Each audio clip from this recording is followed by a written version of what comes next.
Hi, I'm Tom. And I'm Molly. Welcome to Friends at Gameology, hosted by friendsatgameology.com. Reviews for science. In 7 minutes or less. Leaders of Euphoria. This is the game today with these cool ray guns. This is a prototype. So the guns are going to be like this. They're going to be actual plastic molds. I don't know if you can see this, but that is how big they're going to be, and there's going to be 4 of them. So how cool is that? So it is a mashup of Euphoria and Good Cop, Bad Cop. More Good Cop, Bad Cop themed to Euphoria. So what's going to happen is you're each going to be dealt a roll, or 3 roll cards. It's going to determine what team you're on. If you get the majority blue, which is Subterran, blue team. Majority red, which is Euphorian team, red team. Unless you get the leader of either one, because then you're automatically trumps however many others you have.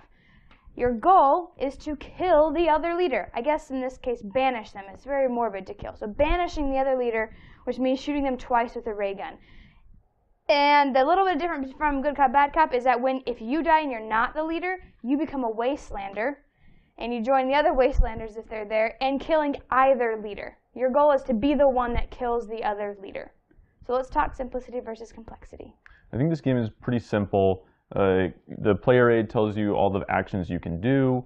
There's a way to refresh the artifacts, which let you do more things on your turn.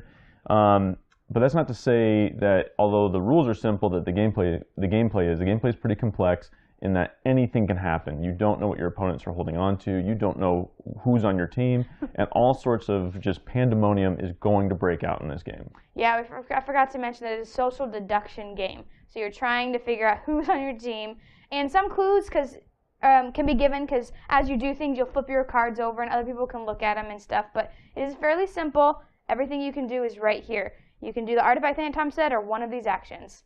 And then if you have a gun, you point it at someone at the end. So that's it. That's what you do until one of the leaders is banished. Luck versus strategy. Now, this game has a little bit of luck because these artifact cards are just so insane. I mean, we played a game where we started off with 3 versus 3. 3 Subterrans versus 3 Euphorians. We didn't know it at the start, but by the end we figured it out. But at the end of the game, it had turned to 5 against 1. Because these cards just change things up. You can switch roll cards and follower cards. You can turn your roll cards back over so that you can reuse them to pick up guns and to use more of these cards. You can have in fact, I got it right here, the energy reflector is a trash can lid. If someone shoots with a ray gun, you hold it up and it shoots it back at them. There's all sorts of craziness like that going on, so there is luck. However, there's a lot of strategy, and you can choose to pursue several of them. Will you go for the gun first? Will you try to ascertain who's on your team first? Will you start shooting if you're not the leader because you may hit the leader, you may hit your own, then you're in trouble, or you may try to get someone to fire back at you because you're just a wild card, but it will get you on the Wastelander team, which you can then try to make bigger by shooting them. And so, I mean, there's just so much strategy in this game. I think it's a very healthy balance of luck versus strategy. I would agree. There is a lot going on as far as table talk and all this stuff, and just these, I mean, artifacts are out of control, but you do have a way to recycle them. So if you don't feel like you have a good artifact, you can discard and draw and more. And that's like a free action you can do in the beginning. So you can mitigate the cards you get from that. Yeah, I think there's a good amount of, I mean, there's luck because in one game I was targeted with the artifacts card and it made me flip over 2 of my allegiance cards or whatever, roll cards, follower cards. And so I was like, well, there you go. So if I wanted to do anything, I was going to expose exactly who I was. Meaning, if I wanted to get a gun or use an artifact, I was going to expose it. Luckily, in this game, you can flip them back over for an action, so you can do those things again. But everyone knew who I was, and so there was no luck there. Everyone knew if I was on their team or not. I didn't know.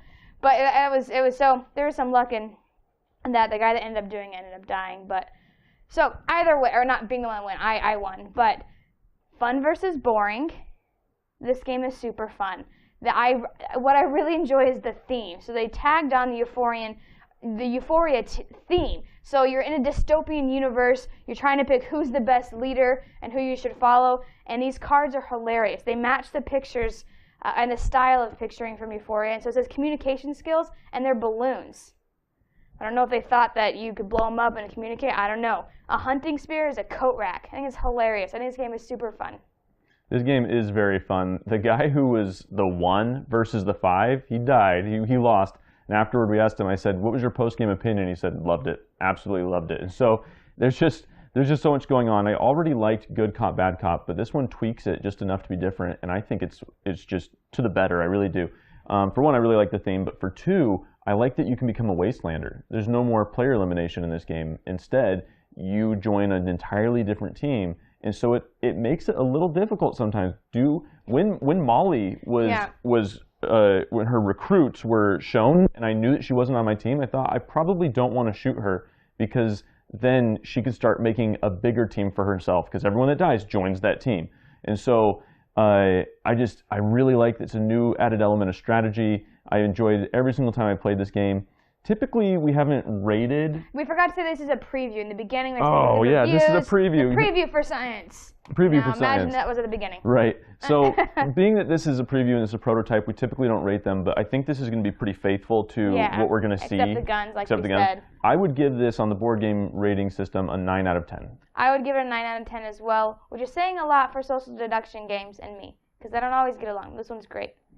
So, every time we get to multiples of 500 subscribers, we give away a free glitter painting of your favorite geeky thing. So make sure to subscribe now on YouTube. It could be you that wins. Leaders of Euphoria. We've presented the evidence. You be the judge.